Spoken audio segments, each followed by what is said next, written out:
This is Hockey Unfiltered with Todd Lewis. Busy couple hours straight ahead on the Sunday program. A lot of stories to get into from a hectic Saturday in the National Hockey League. Got you covered all around. Joe Yerdon from NHL.com will join us. We'll talk a little Buffalo Sabres, maybe some World Juniors too, because that's coming up in their vicinity. Buffalo Sabres trying to get back on the winning track. They'll have a go later on tonight against the St. Louis Blues. Our friend Down Goes Brown, Sean Mcindoe from SportsNet, VICESports, and other outlets will join us as well. Always an interesting and fun conversation as we whip around the National Hockey League. San Jose Sharks with a big shutout victory at home on Saturday night against the Ottawa Senators. They'll try to go 2 for 2 on the weekend as they host the Minnesota Wild. Kevin Kurz covers the San Jose Sharks for the Athletic San Francisco. He will join us in hour number 2 as well. And also coming up, because it is Sunday, his regular weekly visit with us, the managing editor of DobberHockey.com, Stephen Laidlaw, with this week's Fantasy 5. Hashtag Fantasy 5, help for you and your fantasy hockey pool. Yeah, I could use it. I'm getting hammered this week. I am absolutely getting hammered this week in my hockey. I mean, it's bad. Sometimes you just have one of those weeks where things are not going right. If you got a full lineup and you have to sit someone, you always pick the wrong guy to sit, and whoever you put in doesn't score. That's happened to me all week. I think I have a total of 6 goals scored in my fantasy hockey pool. It's a bad week. I'm getting hammered. But Stephen Laidlaw will be here, as he is every Sunday, with help for you in the fantasy hockey pool. Hashtag Fantasy 5. Make sure you've got us covered on social media at Hockey Unfiltered, at Todd Lewis Sports, the Twitter and Instagram handles to follow. We are live on hockeyunfiltered.com, streaming on the Hockey Unfiltered app, which is available for download at the App Store. Live on Facebook, on Periscope, on YouTube Live. Busy couple of hours straight ahead, as I mentioned. There's a lot of stuff going on Saturday in the NHL. 12 games. We had the real full plate of food groups covered. A couple of really exciting, high skill, high talent, real good tempo in games, very intense. A couple of really engaged teams going back and forth. There were a few, let's say, nasty moments in a couple of different games. I expect a few of them will get a second look from the Department of Player Safety. I don't know how much extra discipline will be coming, but probably a little bit, at least in the form of fines, I would expect for some. A couple of just kind of games that if you were watching them or jumping around between games, you kind of went, yeah, I don't know how much time I want to invest in this one. If you're watching Columbus and Arizona for any stretch of the time, unless you were watching in that first 30 seconds, you didn't see any scoring because there was a 1-goal game. But I got the impression last night, as I'm watching, as I always do, I try to spend some time with each of the games that are going on, not just for scoring, but I want to see the tempo of play. I want to see how teams look. I want to see how goaltenders look. But I got the impression as I was watching last night that we're starting to get a little separation between teams that are kind of getting better as the season moves along. And there are other teams, now that we're more than a couple of months in, we're past the 1/3 mark, you can look at them and say, you know what? It's just not happening. This team's kind of spinning their wheels. They're not really making any steps forward. Their players aren't getting any better. The team as a whole isn't getting any better. If there was a problem area like goaltending, that's not really improving. Some teams have even started to regress. There were a few teams that were surprising hot starts early on in the year, and they have kind of come back to the pack. Not all of the teams that are on the rise are sitting where they want to be. There are teams that I've watched over the last few weeks in particular that we've seen start to get better, start to play better games on a more consistent basis, get more scoring from players you were expecting it from. The goaltending has improved. The defensive structure has improved, whatever it is. Some of those teams have started to make their way up the standings, but they haven't quite gotten to where they expect to be. They're moving in the right direction, however. That's what I mean in terms of the separation. We're a couple weeks away from the roster freeze for the holiday season. That goes into effect just before Christmas because there's nobody needs to get traded or sent down or whatever.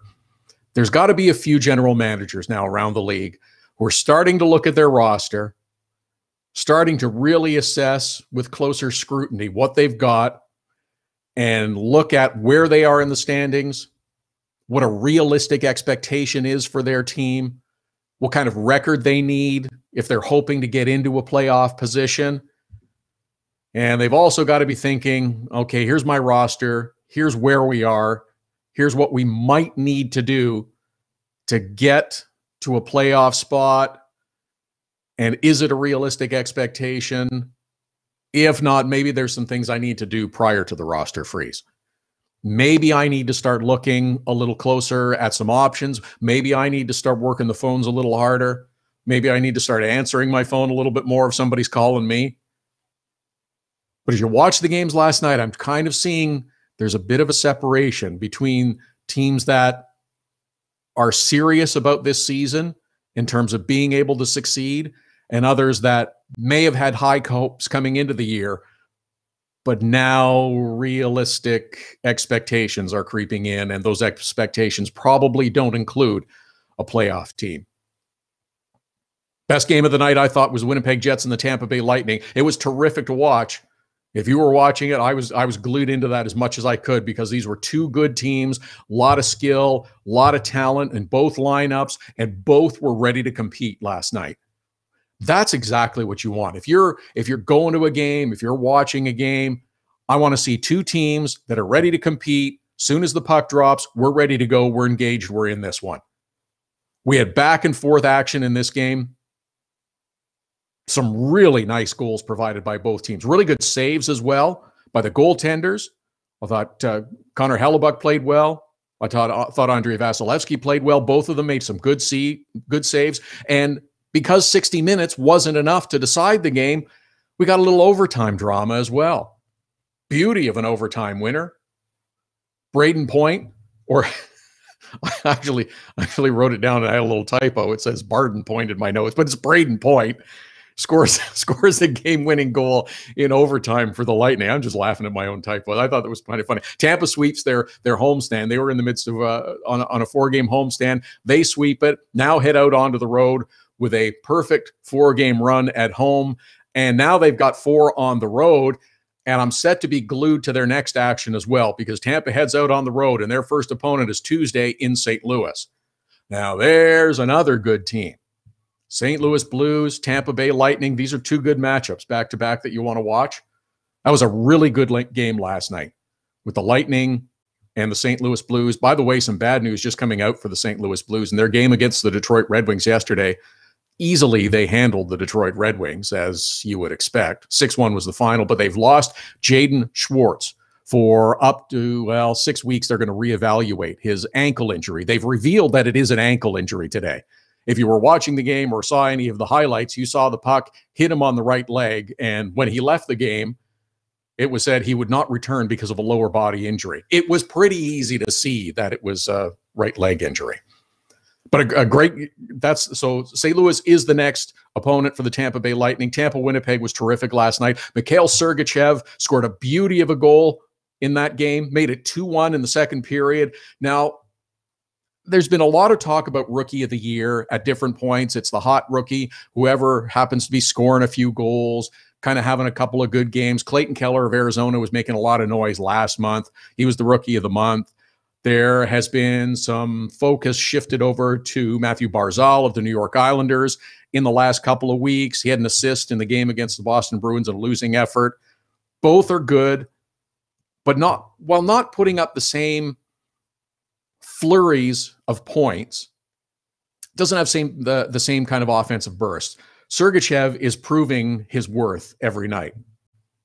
Voters should be paying attention to him and looking at the season as a whole, not just snapshots of a couple of weeks here or a month there. It is hard for defensemen to win the Rookie of the Year. Aaron Ekblad of the Florida Panthers was the last one. Prior to that, it was Tyler Myers of the Buffalo Sabres at the time. That's only 2 in the last decade. But the kind of play that we're seeing from Sergachev on a consistent basis, he's not getting overused. He's not getting put into bad situations, but he's still playing really well. Winnipeg didn't get a victory on their 3-game roadie, but they played a really good game. It was a nice bounce-back game after a couple losses, one to Detroit, one to Florida. I'm not worried about Winnipeg. I think they're okay. These two teams could go a really long way in the spring. That's easy to say. We've seen them in the first couple of months of the year do really well. I would like to see both of these teams go a long way. Kind of like it too, because it wouldn't be the same old, same old. No Pittsburgh, no Chicago, no LA. I'd be okay with that. I'd like to see Winnipeg and a few other teams go for long runs in the postseason. I think that would be a really good thing. Nothing against Pittsburgh or LA, even Chicago. There's no guarantee that any of them are going to have really long runs in the spring, but I'd like to see a little bit of new blood. LA will be there. They've been playing great. They won their 8th last night. Pittsburgh lost in a close one to the Toronto Maple Leafs. They made it close after going down. But I'd like to see some other teams get in there.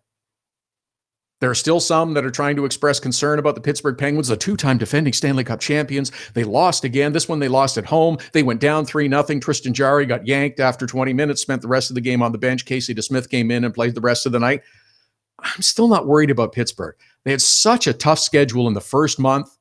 A lot of back-to-back games. Played a lot of games in the first month of the season. It started to taper off a little bit now. They were missing Malkin for a period of time. Patrick Hornquist missed some time. Schultz is out of the defensive lineup now. Matt Murray is back on the ice. He's expected back. If they get a healthy lineup, I'm not really worried about Pittsburgh. There are some that are still, it's Pittsburgh. I don't know. We're not seeing the same kind of dominant play. We're making our way through the season and they're getting better. I think that's what you're looking for. Toronto, though, played a good game last night against the Pittsburgh Penguins. Went up 3-0, as I mentioned in the first period. Bang, bang, bang, jumped on them. This Leaf team is good. This Leaf team is really good. And it was a great matchup to see Austin Matthews going head-to-head with Sidney Crosby. It was across the U.S. on television, on NHL Network. That's good. They're doing the Connor McDavid, Austin Matthews matchup on Sunday. That's good. Pushing that stuff out is positive. Show more players. Show more good, talented, young players. That's what I mean about having the team like Winnipeg go a long way in the postseason. There's a lot of great players on that team. There's a lot of potential stars, young stars on that team. Mark Scheifele, Patrick Laine, Nikolai Ehlers. Those are the kind of players that you're going to be seeing over the next 10 years or so because they're skilled, they're talented. I'd like to see some other teams go a long way. Columbus would be another one. How cool would that be? Columbus, Winnipeg, St. Louis, too. They've always seemed to come up a little bit short. Yeah, I know Winnipeg and St. Louis are in the same division. I get it. But just go with me. Imagine if those teams, those kinds of teams go a long way. Someone that hasn't for a really long time. Toronto Maple Leafs would be another one. That would be another team. If they could go a long way, that would be good for the game.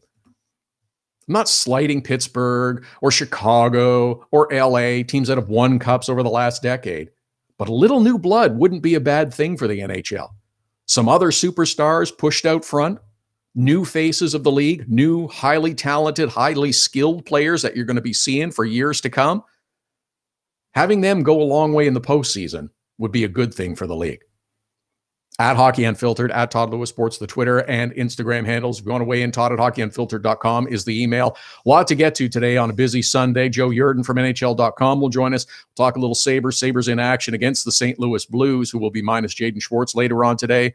Sean Mcindoe from SportsNet and VICESports with a whip around the National Hockey League. I love his collections of pieces that are on SportsNet and VICESports. Some really good stuff. Kevin Kurz will join us to talk about the San Jose Sharks, who had a big victory on Saturday, are hoping to make it a weekend sweep as they host Minnesota. And Steve Laidlaw, the managing editor of DauberHockey.com, with help for you in your fantasy hockey pool with this week's Fantasy 5, hashtag Fantasy 5.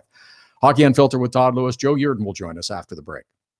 So you had to get groceries, take your daughter to dance class, and a pipe burst in the kitchen. You missed Hockey Unfiltered with Todd Lewis. No problem. All of our shows are available as a podcast right after the show airs, so you can listen when life gets in the way of hearing us live. Subscribe through iTunes and get alerts as soon as the podcast is available, or go to our website, hockeyunfiltered.com, and listen. Plus, check out the other cool stuff, the Hockey Unfiltered with Todd Lewis podcast. Subscribe now through iTunes.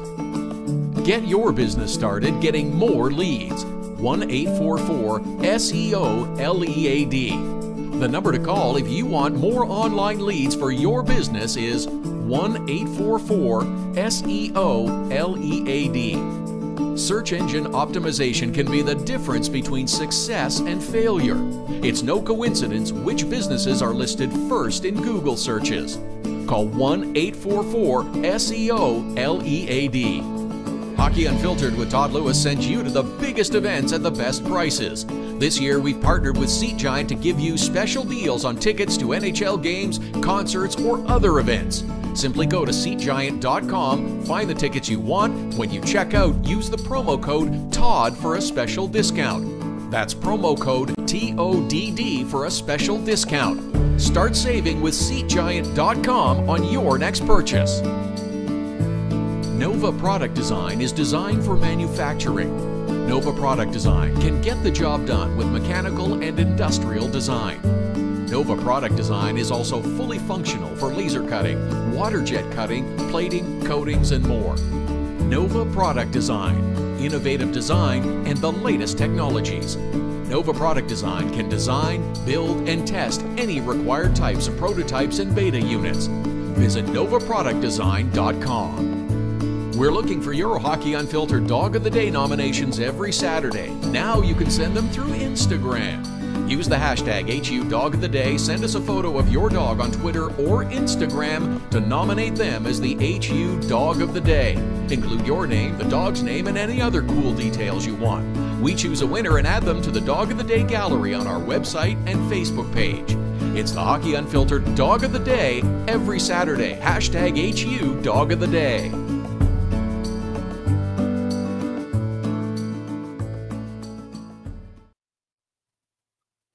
Welcome back. It's the Sunday edition, Hockey Unfiltered with Todd Lewis at hockeyunfiltered.com, streaming live on the Hockey Unfiltered app, powered by Primetime Radio. We're here every Saturday and Sunday, 11 Eastern, 8 a.m. Pacific, at Hockey Unfiltered, at Todd Lewis Sports, the Twitter and Instagram handles to follow us. Sean Mcindoe coming up before the hour is out. Kevin Kurz will join us to talk San Jose Sharks later on in the program. And also coming up, Stephen Laidlaw, the managing editor of DobberHockey.com, with this week's Fantasy 5.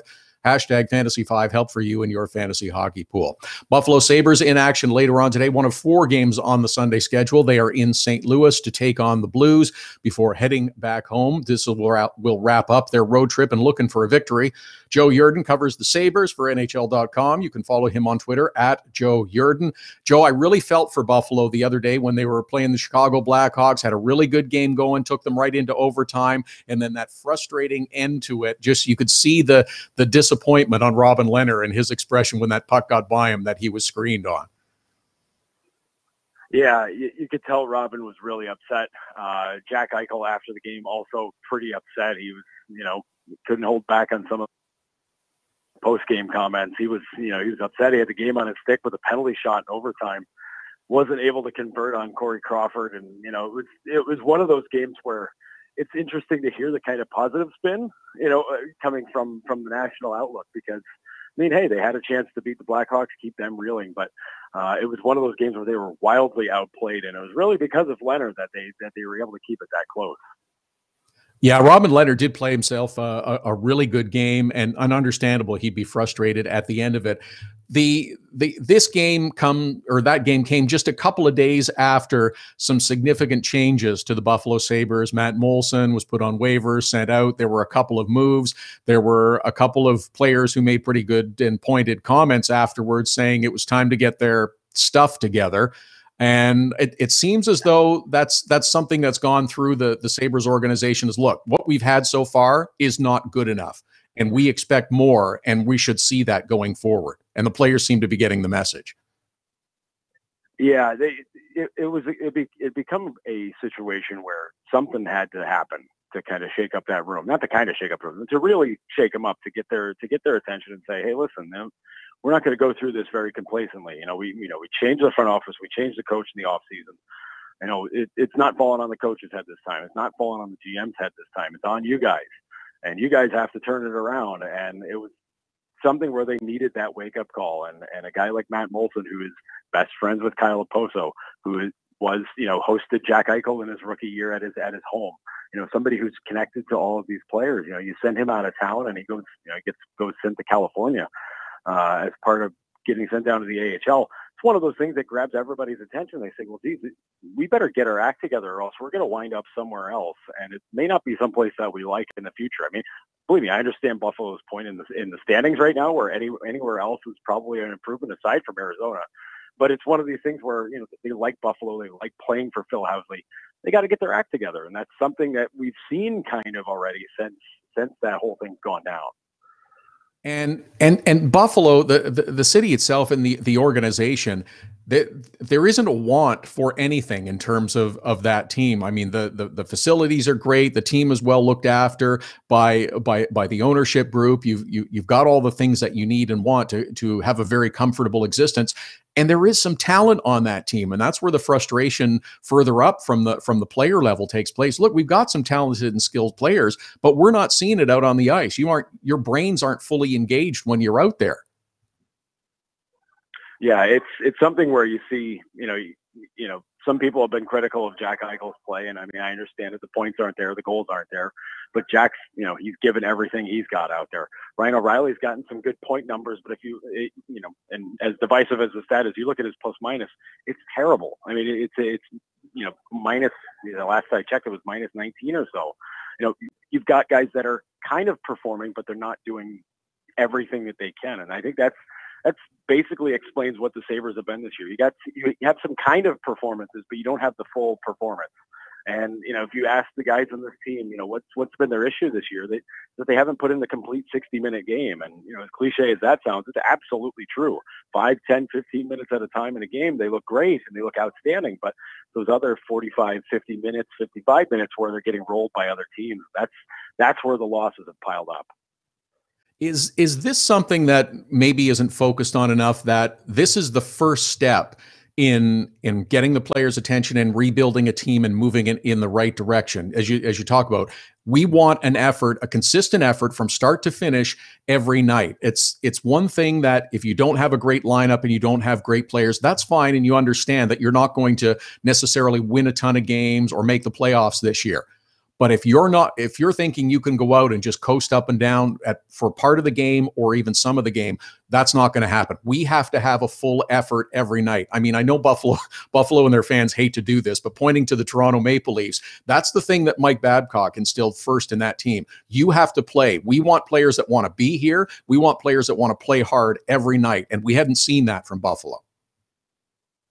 No, that's 100% true that we haven't seen that. And when you look at how this roster was put together, I mean, a lot of people say, well, Jason Botterill's got a lot of work to do here. But, the opening night lineup, there were 10 different players in that lineup as opposed to what were there last season. So the overturn was already happening. So the fact that they were not doing as well or not doing well at all really fell on those guys that are basically the core of this team. When you look at, the guys that you consider the top 6 or the top 3 or 4 defensemen, it fell on those guys' shoulders. And, to have them come out this badly, it was very much rubbing their nose in it, saying, listen, guys, this is on you. The rest of the team, the GMs put this together. But if you're not going to listen to the coach, or if you're just not going to put in the full effort, then heads are going to roll. And we've already seen one head roll here. And, when Jason Botterill's telling us in the media and telling some of the insiders, basically everybody outside of Jack is eligible to be traded here. That the message is pretty clear: shape up or ship out. Joe Yerdon is with us, covers the Buffalo Sabres for NHL.com. At Joe Yerdon is how you follow him on Twitter. Sabres and St. Louis Blues coming up on Sunday night. That's the next area I wanted to get into, is that there are still going to be changes to the Buffalo Sabres roster. That was the other part of the fallout of Matt Molson getting sent down, that Jason Botterill was going to be standing by his phone, or operators were standing by his phone, waiting and listening to discuss player moves. There will be other moves with the Buffalo Sabres. There will be some that stay. A lot of people, of course, are pointing to Evander Kane, who has an expiring contract. That's one possible, but I really like the way Evander Kane has played this year. But there will be other changes, and this is the time for players to show if they want to be part of this team or not. Yeah, and I think everybody circled Evander, and it's very obvious why. I mean, they can get the best possible trade return on him because he's played so well. And he scores the goals. He gets everything done. He's worked so well with Jack. And, and he's the perfect candidate to be moved out. But I think if you take a peek around the rest of the roster, and you'd start looking at maybe some contracts that might be easier for other teams to take on, especially if the cap's going to go up next season, that's all the talk right now, is that it could go up anywhere $3 to $5 million. Suddenly there's a few guys in the roster where you can look at it and say, well, maybe this guy might work out somewhere else. And you see that, and then you see the way Robin Lehner's played for maybe the last month and a half here, and he's on a 1-year deal, but he's restricted so that whoever might want to acquire him still has his rights. So it's something where there's a lot of very attractive players out there for other teams to go after should Buffalo decide, you know what, this core is not going to get it done. It's time to really shake things up. That can happen, and it can happen with the ability to get a big return on all of those players. So you mentioned Jack Eichel, and he's one of the expected cornerstones for the Buffalo Sabres for many years to come. Doesn't have quite the goal-scoring total that many had hoped for or expected to have this year. 23 points with 8 goals scored.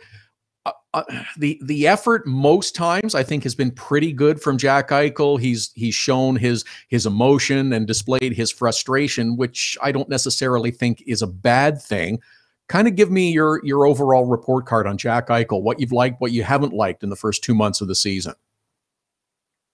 Well, I think for Jack, he becomes an easy target because when, there's a situation where if he doesn't back check well enough, it's pretty noticeable. I think you think back to the Carolina game here in Buffalo a few weeks ago where, he was, caught dead on tape, not hustling back. He's got his hands on his knees, skating back as Justin Williams comes out of the box to score a goal. And, didn't matter that Jack was on the ice for 2.5 minutes straight during a power play. Didn't matter about any of that. But the fact is, the effort wasn't there, and he got punished for it the next game. He got bumped down to the third line, didn't get his minutes cut back, but, the whole view of it was that he got punished. To me, he's the kind of player that does things, positive things for him happen so easily, and he does them with such smoothness and such ease that it looks like he's not trying. And I think for a lot of people, showing your effort, showing your work pays off in spades, because people think like, well, okay, well, that guy's working his tail off. Well, for him, with a guy that kind of talent, it just happens naturally. And, a lot of times it comes off looking like he's not that great, and he's that great. I mean, he's the guy driving the bus for the even strength chances. Yeah, Vander's got the goals, but the guy who's setting them up is Jack. And to me, he's an easy target in that regard. And, sometimes the criticism isn't very fair of him.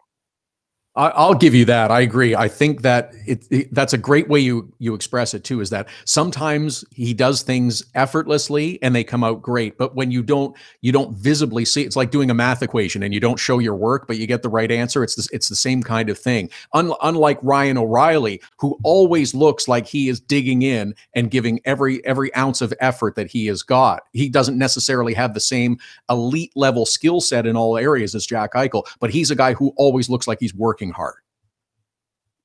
Yeah, and he is. I mean, that there's no fault of him there. I mean, he's always working hard, and for him and for Kyle Pozo too. These are two of the guys that get down on themselves the absolute hardest. If they make any mistake in a game, they know exactly what it is, when it happened, what the result of that was, and what it did to the team in that moment. They can pinpoint it for you, and do the play-by-play for you second by second. If you ask them to go over it, and they're very well aware of the things that they do negatively. And sometimes I think guys like that need somebody to pick them up after the game and say, hey, listen, you're doing all these good things right. Don't let the bad stuff weigh you down, because when the bad stuff weighs them down, it takes away from everything that they're doing on the ice. Joe, just before I let you go, I want to ask you about the World Juniors, which are coming to Buffalo in a couple of weeks, and the outdoor game that's going to take place between Canada and USA. Is there excitement starting to build within the city of Buffalo? I imagine some of it's going to come across the border to check out some of those games as well. I think fans in Buffalo are very eager to see what's going to happen with Alex Nylander as to whether or not the Sabres are going to let him play for Sweden. I think if he plays for Sweden was probably already an easy pick for a gold medal or a medal, finishing on the medal stand.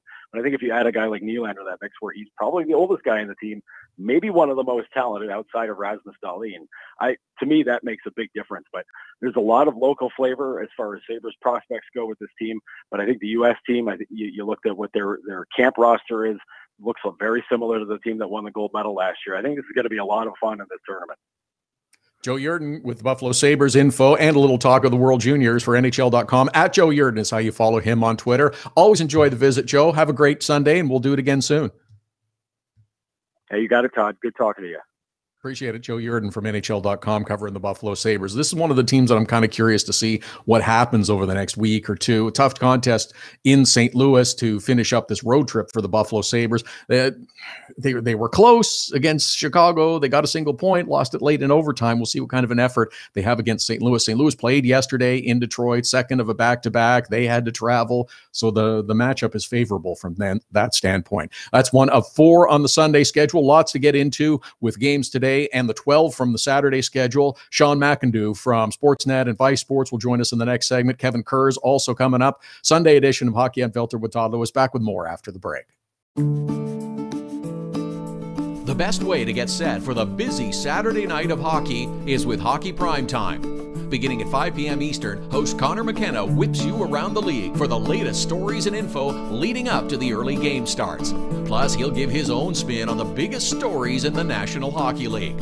Hockey Primetime with Connor McKenna. Sometimes serious, sometimes a little goofy, but always interesting. Listen live at hockeyprimetime.com, 5 p.m. Eastern every Saturday. Creativity and innovation are the hallmarks of Nova Product Design. Whether it's mechanical or industrial, cutting-edge technology and a commitment to excellence make Nova Product Design the company to choose. Prototypes and beta units are a Nova Product Design specialty. Striving for revolutionary new ideas and methods keep Nova Product Design at the forefront of innovation. Visit novaproductdesign.com and learn more. Hockey Unfiltered with Todd Lewis sends you to the biggest events at the best prices. This year, we've partnered with Seat Giant to give you special deals on tickets to NHL games, concerts, or other events. Simply go to SeatGiant.com, find the tickets you want. When you check out, use the promo code TODD for a special discount. That's promo code TODD for a special discount. Start saving with SeatGiant.com on your next purchase. Being on the World Wide Web is great. Being found is the tricky part. 1-844-SEO-LEAD. Search engine optimization is the only way your business can get a leg up on the competition. 1-844-SEO-LEAD. For the necessary tools to make your business stand out in a crowded marketplace, 1-844-SEO-LEAD. Now it's even easier to nominate your dog as the Hockey Unfiltered Dog of the Day. We do it every Saturday. Send us a photo on Twitter or now on Instagram with the hashtag HU Dog of the Day. We choose a winner every Saturday. That's simple.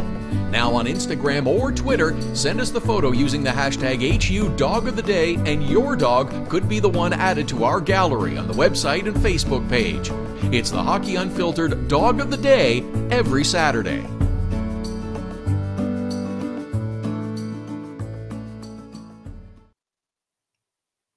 This is the Sunday edition of Hockey Unfiltered with Todd Lewis. Join us every Saturday and Sunday, 11 Eastern, 8 a.m. Pacific at hockeyunfiltered.com, streaming live in the Hockey Unfiltered app, at Hockey Unfiltered, at Todd Lewis Sports, the Twitter and Instagram handles to follow us. Later on in the program coming up, Kevin Kurz from the Athletic San Francisco, a little San Jose Sharks talk, and also our regular Sunday visit from Stephen Laidlaw, the managing editor of DobberHockey.com, with this week's Fantasy 5, hashtag Fantasy 5. Happy to welcome to the program. We always enjoy the conversation. We meander around the National Hockey League talking about teams and who knows what else, because I don't plan anything going into it. You can check his content out on sportsnet.ca, on VICESports, and follow him on Twitter at DownGoesBrown.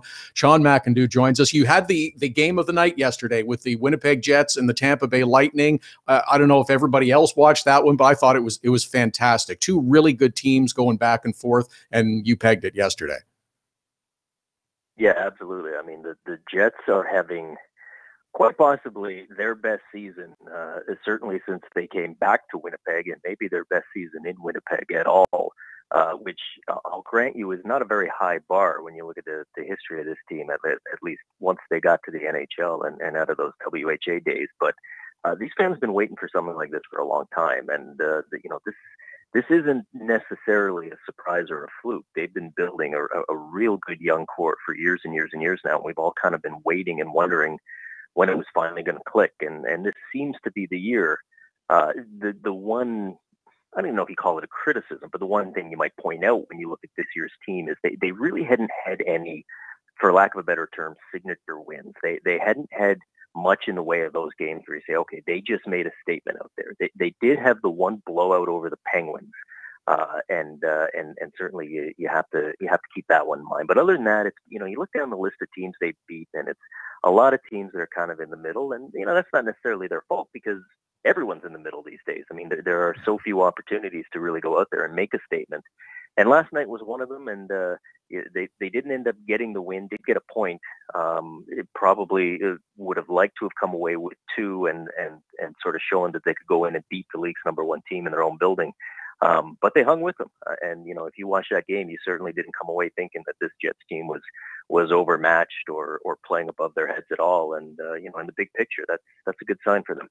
I agree with you. There's a lot of talent and there's a lot of skill on that Winnipeg Jets team. Connor Hellebuck has taken a significant leap forward this year in terms of consistency in his goaltending. He's been great. They haven't taken as many bad penalties and then had to put up with the bad penalty kill once they were a man down. But they have played really, really well. And I think it would be good for the league. I was talking about this just a little earlier in the hour, that if they can go deep in the playoffs to kind of introduce some of these players to the league, whether it's a Nikolai Ehlers or Patrick Laine, Mark Scheifele, who doesn't get as much attention. Blake Wheeler gets a bit of attention, but not as much. They have some really skilled and talented players who are going to be very good for a long time. And I think that would be good for the league to push those superstars out.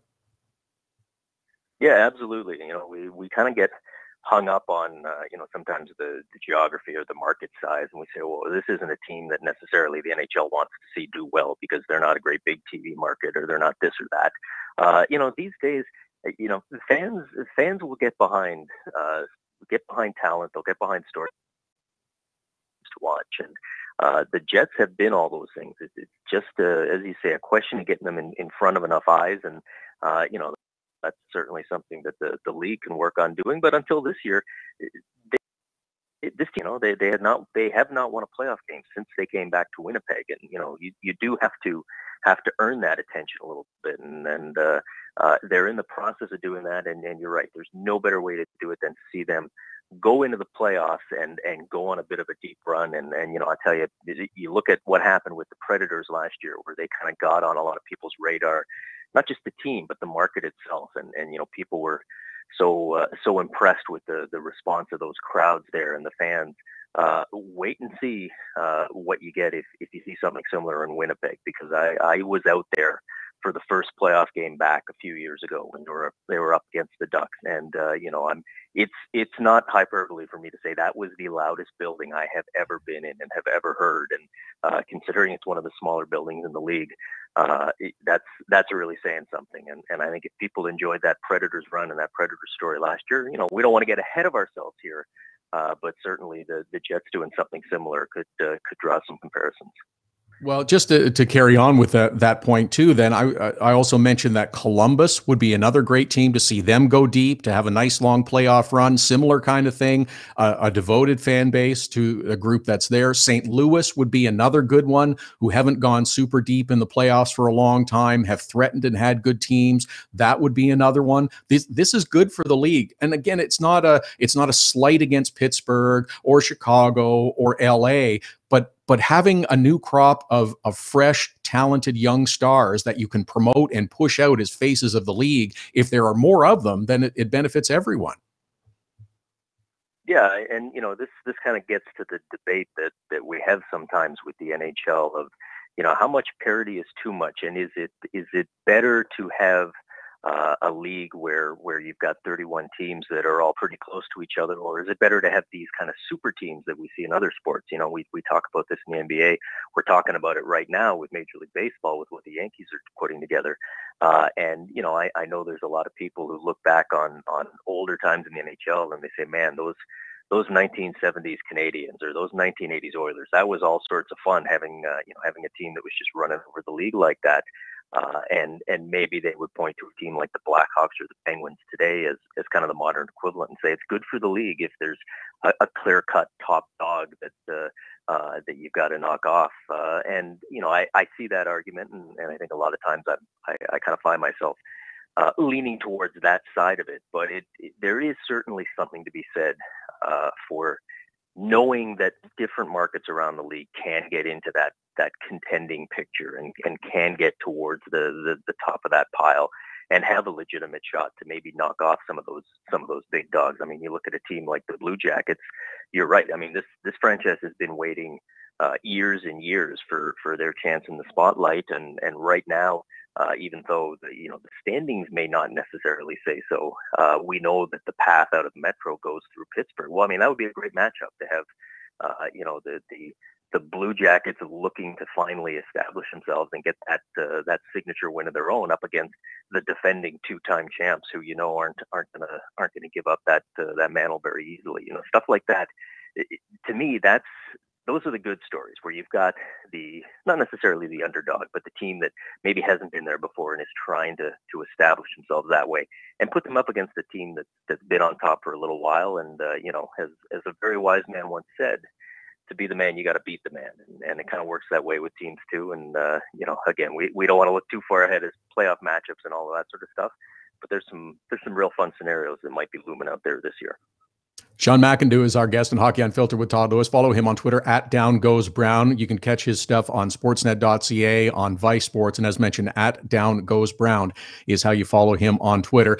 You said 31 even teams in the National Hockey League, and after the Board of Governors meeting last week, it looks like it won't be long before there is a 32nd team in the National Hockey League. Seattle is going to be allowed to submit an application.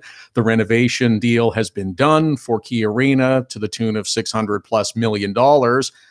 Is this all positive? Is this all good? Or are some still upset that we're expanding and there shouldn't be more? And why not Quebec City?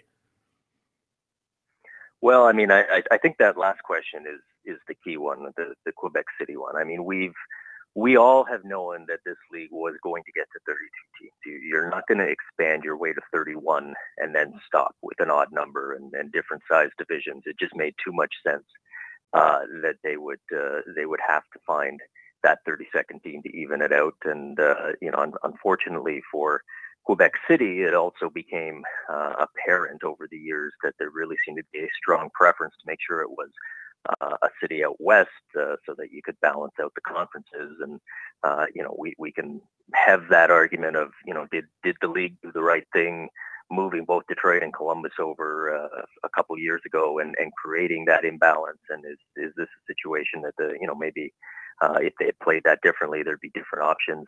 But the reality is, I think it's been clear that the league has wanted to go to a Western-based U.S. team, and they've been a Western-based U.S. market, and they've been waiting for the right situation to appear. I think they thought it was going to happen with Seattle at the same time it did with Vegas. I think that going to 31 teams for even a couple of years was a plan B.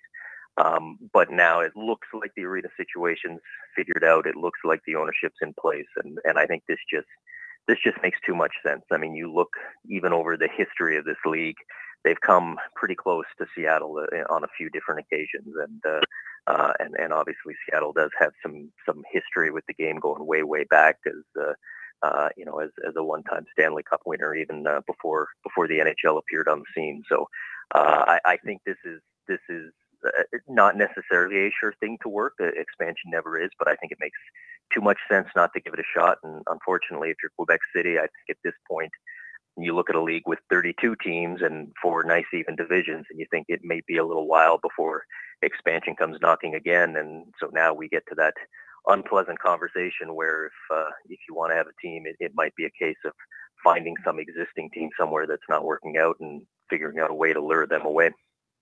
I don't think that's necessarily the wrong recipe for Quebec City, though. I would love to see a team go back to Quebec City, because I'm old enough to have gone to a Montreal Canadiens and Quebec Nordiques game at the Forum, and it was spectacular.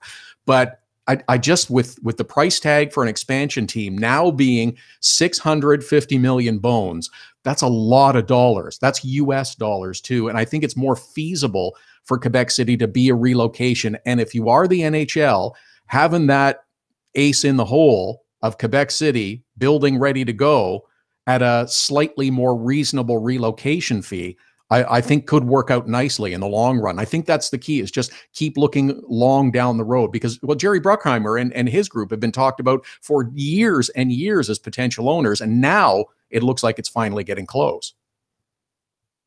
Yeah, and I'm with you in that big picture, long term. Maybe this is, in a way, good news for Quebec City if you're a fan who wants to see the game back there.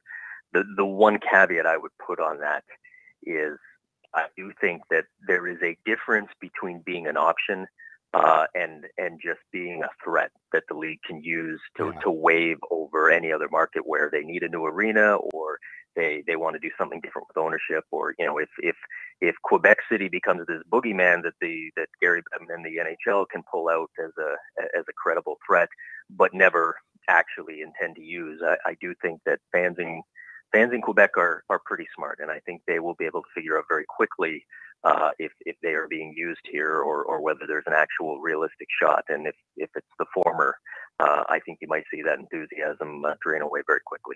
No, that's fair. You can't just you can't cry wolf the way that has happened in the past. Just before I let you go, because I know you're such a big fan, are the Maple Leafs for real this year? They had a nice victory in Pittsburgh. They held on for the victory in Pittsburgh, but there's another team. If they go for a long distance in the playoffs, that would be super good for the National Hockey League as a whole. Yeah, absolutely. I mean, I think they're for real in the sense of that they are pretty much what the standings say they are right now, which is a good team, not a very top-tier team. I know there was about a month into the season, suddenly you had the odds makers saying that the Leafs were the favorite to win the Stanley Cup. And I wrote a piece at the time. I said, hold on, this is too much too soon. They're not quite there yet. And they've sort of taken a bit of a step back and settled into to maybe a second tier behind the Tampas and some other teams. And I think that's about right. But I mean, you look at the way, not just the way that team is playing, but the way that division is shaping up, where, I mean, you've got Tampa and Toronto, and then it's an absolute mess below that. It's not too early, if you're a Toronto Maple Leafs fan, to look at this and say, not only should we make the playoffs this year, we should make the playoffs. We should have home ice advantage, and we should have a very winnable matchup in that first round at least. And, maybe that sets up a second round matchup with the Lightning where they'd be underdogs, but they'd have a shot at that one too. So, this is a situation where, whenever a rebuild happens, it's kind of like, all right, you gotta go in steps. Last year was step one to make the playoffs. Step two is you got to win a round or two. It really is shaping up to be a year where it certainly looks like that is something that could and maybe even should happen for the Toronto Maple Leafs. Sean Mcindoe, Down Goes Brown is how you follow him on Twitter. Check out his content on sportsnet.ca, on VICESports, and other areas. Always good conversation, Sean. I really appreciate the time, and hopefully we can do it again soon. Sounds good. Thanks, Sean Mcindoe from SportsNet and VICESports. At Down Goes Brown, how you follow him on Twitter. Boy, oh boy, Leafs going for long distance in the playoffs. That would be something. I'm trying to remain positive about the Seattle thing. I know Quebec City will feel shunned, and Sean brings up a terrific point too about, you just can't be the rooster tease for everyone every time there's an issue, and we'll relocate. There was a great tweet, I think it was Michael Farber, who tweeted out that Centre Videotron, which is the name of the building in Quebec City, Centre Videotron is French for Cops Coliseum, which is the building in Hamilton which was used as the tease for teams. We may have to move to Hamilton. They had their cord pulled so many times and never really came to much in terms of relocation to that city. At Hockey Unfiltered, at Todd Lewis Sports, the Twitter and Instagram handles to follow us. We're flying through hour number one, a busy second hour coming up as well. Lots more to come on the Sunday edition. Hockey Unfiltered with Todd Lewis back after the break. Hockey Unfiltered with Todd Lewis sends you to the biggest events at the best prices. This year, we partnered with Seat Giant to give you special deals on tickets to NHL games, concerts, or other events. Simply go to SeatGiant.com, find the tickets you want. When you check out, use the promo code TODD for a special discount. That's promo code TODD for a special discount. Start saving with SeatGiant.com on your next purchase. Look, we know it happens. Life gets in the way and sometimes you can't catch the live edition of Hockey Unfiltered with Todd Lewis. But we've made it easy for you to catch up on the show you might have missed. Hockey Unfiltered with Todd Lewis is available as a podcast on iTunes, iHeartRadio, and Blog Talk Radio. You don't want to miss an episode. If you miss the live show, check out the podcast. Don't miss any shows. There's a test coming up later. Subscribe now. Get your business started getting more leads. 1-844-SEO-LEAD. The number to call if you want more online leads for your business is 1-844-SEO-LEAD. Search engine optimization can be the difference between success and failure. It's no coincidence which businesses are listed first in Google searches. Call 1-844-SEO-LEAD. Use the code Get the Savings. Hockey Unfiltered with Todd Lewis listeners save with SeatGiant and the promo code TODD. That's TODD at SeatGiant.com. Just log on to SeatGiant.com to find the best tickets to NHL games, concerts, or whatever you want and save. Use the promo code TODD. That's TODD when you check out and you save. Canadian listeners can save at SeatGiant.ca. That's SeatGiant.com and .ca. Cutting-edge design for manufacturing, Nova Product Design. Industrial design, mechanical engineering and design. Nova Product Design provides experienced design for parts and assemblies, manufacturing, assembly, and serviceability. From plastic parts to sheet metal forming, mold and tool design, injection molding, and more. Nova Product Design. Visit novaproductdesign.com to learn more.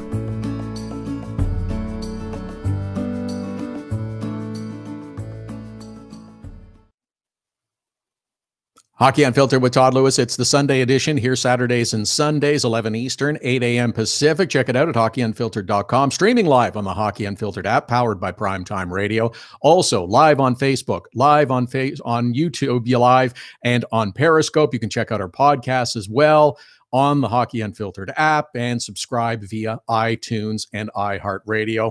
Also, lots of other stuff to check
This is Hockey Unfiltered with Todd Lewis. Set to go with hour number 2. Lots to get into. We had a busy Saturday in the NHL with 12 games, 4 more on the Sunday schedule. A couple of good matchups to look ahead on the schedule for this upcoming week as well. As we get right into the midst of the holiday season, San Jose Sharks, winners Saturday night, trying to become winners on Sunday as well. They will host the Minnesota Wild. Kevin Kurz covers the San Jose Sharks for the Athletic San Francisco. He will join us in this hour. And also coming up later on this hour for his regular Sunday visit at his regular time, the managing editor of DobberHockey.com, Stephen Laidlaw, will be with us. At Steve Laidlaw to follow him on Twitter, hashtag Fantasy5. This week's Fantasy 5, a little help for you in your fantasy hockey pool. Some names that you might be able to acquire through trade if you're really lucky on the waiver wire. Some scoring, some help for you in your fantasy hockey pool because I could use it. I am getting pounded this week. At Hockey Unfiltered, at Todd Lewis Sports, the Twitter and Instagram handles. We're here every Saturday and Sunday, 11 Eastern, 8 a.m. Pacific at hockeyunfiltered.com. Streaming live on the Hockey Unfiltered app powered by Primetime Radio, live on Facebook, live on Periscope, and on the YouTube live channel. You can check out our podcasts as well through our website and on the Hockey Unfiltered app. Oh, it was a busy Saturday. A lot of good games. That Tampa-Winnipeg game was sensational. 2 really talented, skilled teams. A lot of fun to watch. Back and forth, teams trading chances. Tampa Bay comes out on top. They win it in overtime. 4-3 is the final. Winnipeg goes winless on their 3-game road trip. They'd lost to Florida. They lost to Detroit. We're hoping to finish it up with a victory. Couldn't quite get there. They did go back and forth, though. It was a really good game between those 2 teams. Some other good games, some other interesting matchups as well. Edmonton defeats Montreal. 6-2 is the final on Saturday. Edmonton Oilers got an earful a few times from their coach, Todd McClellan. Now they're out on the road for a couple of games. You knew they were going to be ready against Montreal. Montreal, hey, last week, they'd won 5 in a row. Carey Price was back. Carey Price was being Carey Price and doing Carey Price things. Canadiens were winning. A week later, well, they've lost 3 in a row. They got thumped at home by Edmonton. Now they got to sit around until Thursday when they play their next game. I don't know. I just don't know with Montreal anymore. Toronto, Pittsburgh, terrific game, 4-3. The Leafs hang on for a victory. Pittsburgh fought back to get it close. Sidney Crosby scored with like 2.5 minutes left in the game. Got him within 1. Ole Mata rang one off the goalpost, too, in the final few seconds. They almost tied that game. Toronto hangs on to win. It is Toronto hosting Edmonton on Sunday. Connor McDavid, Austin Matthews, these 2 head-to-head. Keep pushing those games out. Keep showing those games on US TV. It's on NHL Network for the people that get it. But that's the kind of stuff you want to be seeing more of. Those, terrific games. Vegas wins again. Did their dads proud on Friday with a victory in Nashville. Did it again in Dallas. Had the Subban versus Subban game with PK taking on Malcolm. Maxim Legacy won against Dallas. 4 straight wins for Vegas. Now they head home for 5 games, I believe it is. You know their record at home. It's pretty good. It's 11-2. Second in the Pacific Division. Marc-Andre Fleury is getting better. Hey, there's no need to rush him back. But boy, oh boy, is that ever good news. It just seems to keep going for Las Vegas. I'm not sure. I keep waiting for a little bit of a slide and they might lose a game or 2. But it just keeps going for Vegas. Watching the games on Saturday, though, I started to see teams that are moving in the right direction, teams that are improving, teams that are getting better.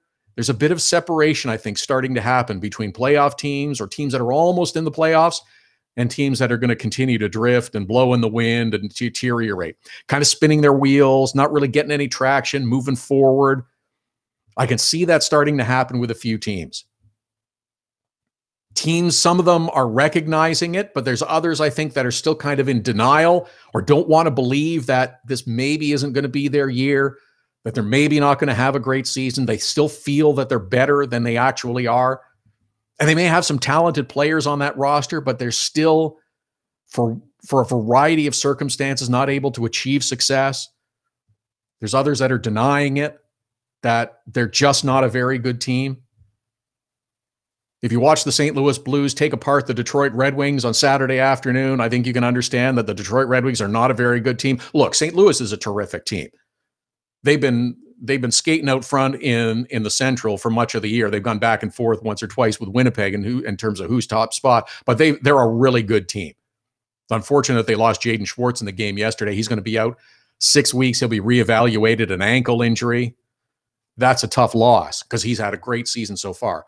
But let's be honest in the evaluation of the Detroit Red Wings. I think they're in denial still. They're not a good team. Blues smoked them at home.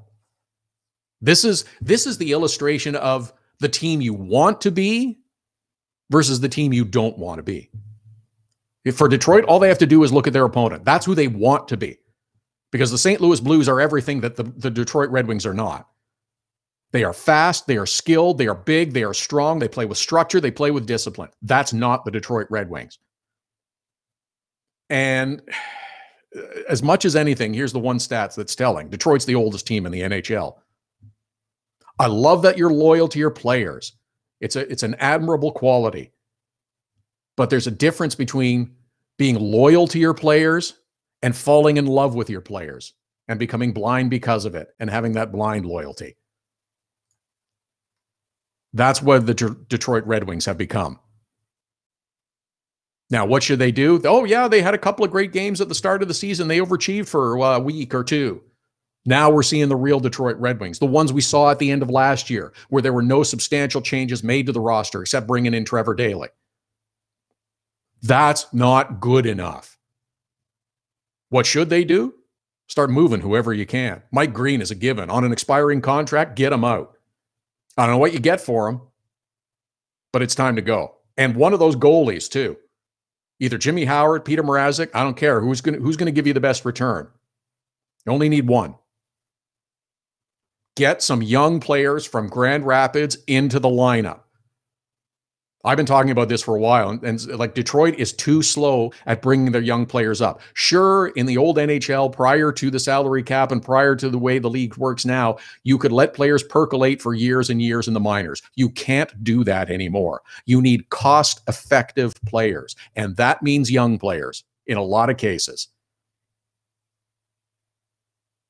You can't keep bringing back players who are in the middle of your lineup and paying them long-term money, big money on long-term deals. Over the next couple of seasons, Detroit's got to turn over more of their roster. I'm not saying, oh, tear it down to the studs, rebuild. That's unrealistic. It's not a fantasy team. I get that.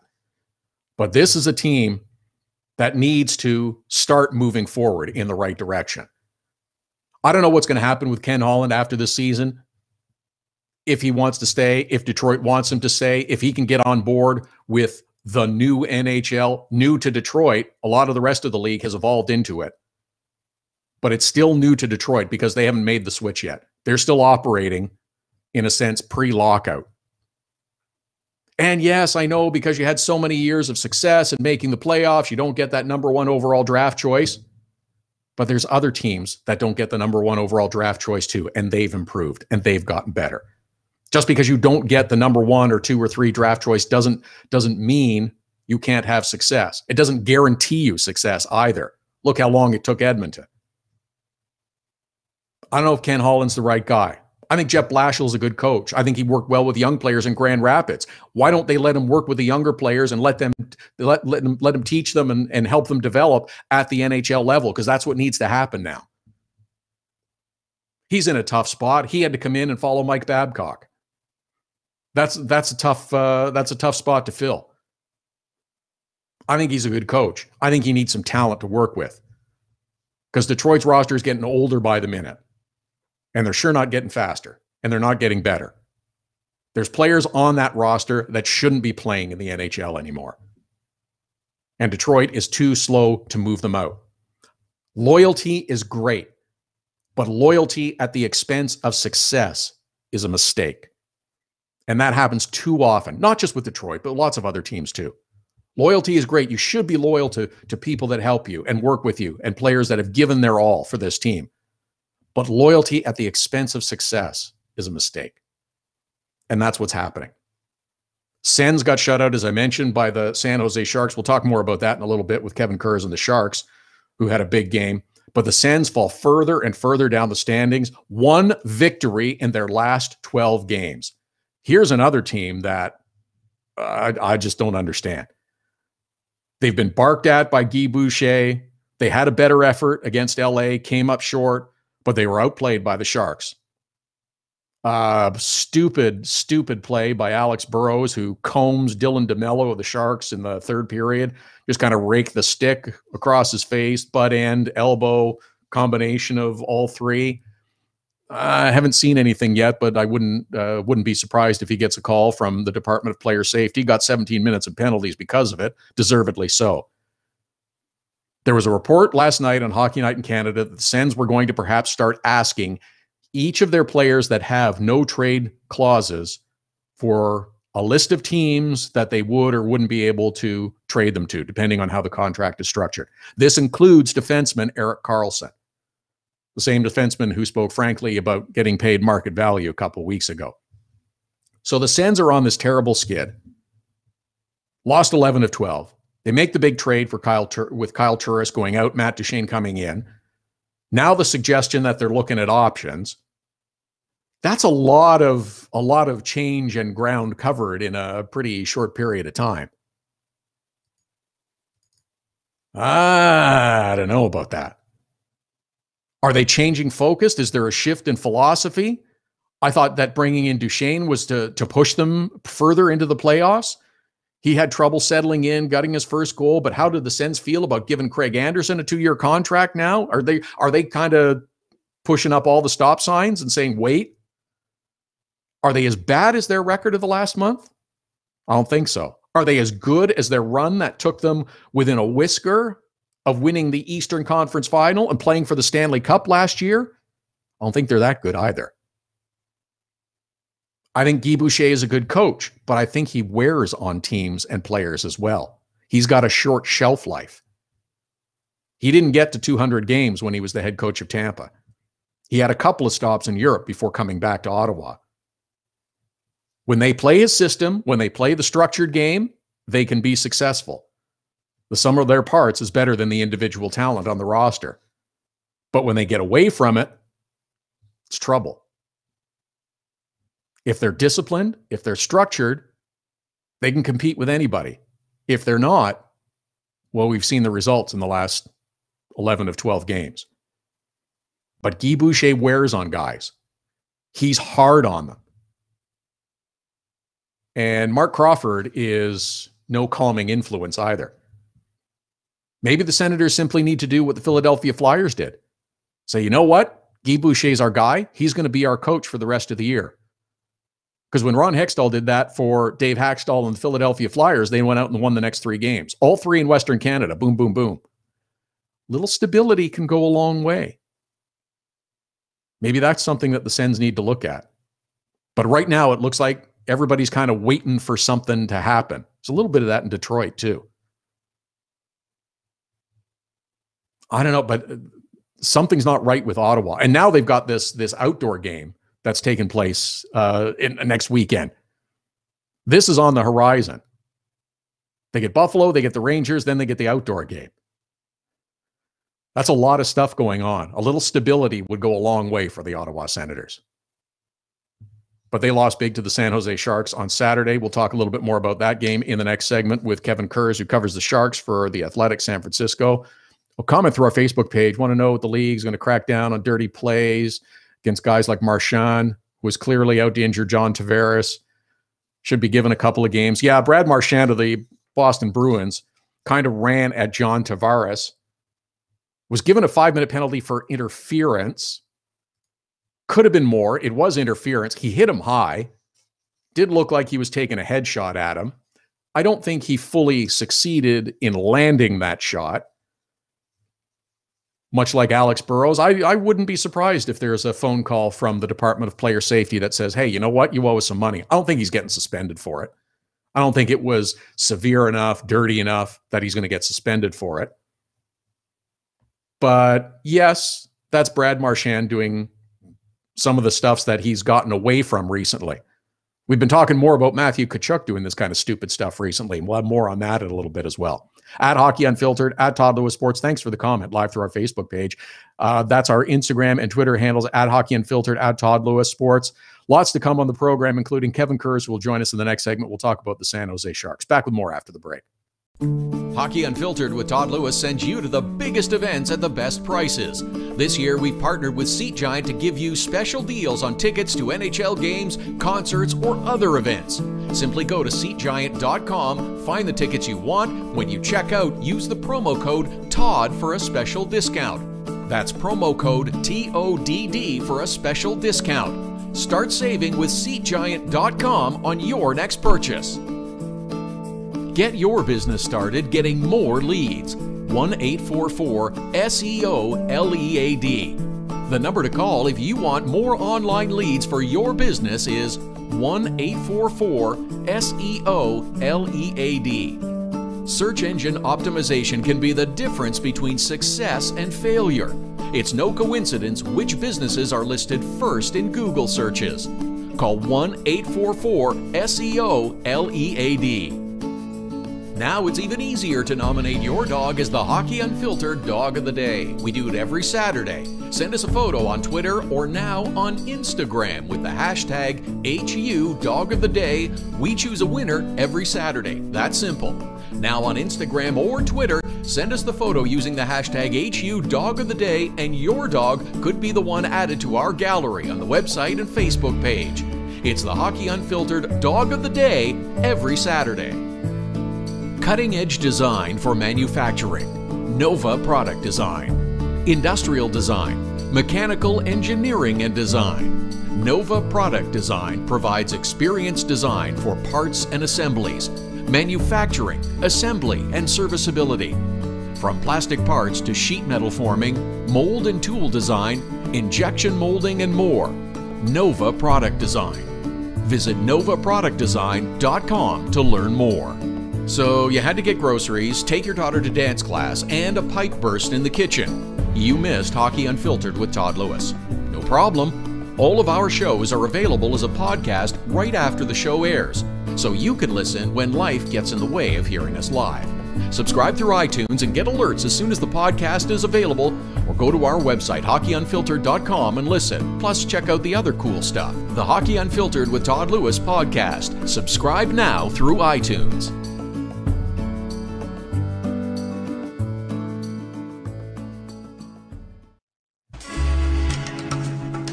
This is Hockey Unfiltered with Todd Lewis. Hour number 2 continues. Lots to get into. We'll have the Fantasy 5 with Stephen Laidlaw coming up before the top of the hour. This week's Fantasy 5, hashtag Fantasy 5, help for you in your fantasy hockey pool. Lots more to get into with 12 games on Saturday's schedule. We'll look ahead to the games on the Sunday schedule as well, including the Minnesota Wild in San Jose to take on the Sharks. Sharks victorious Saturday, 5-0 over the Ottawa Senators. Kevin Kurz covers the San Jose Sharks for the Athletic San Francisco. Follow him on Twitter at KKurzNHL.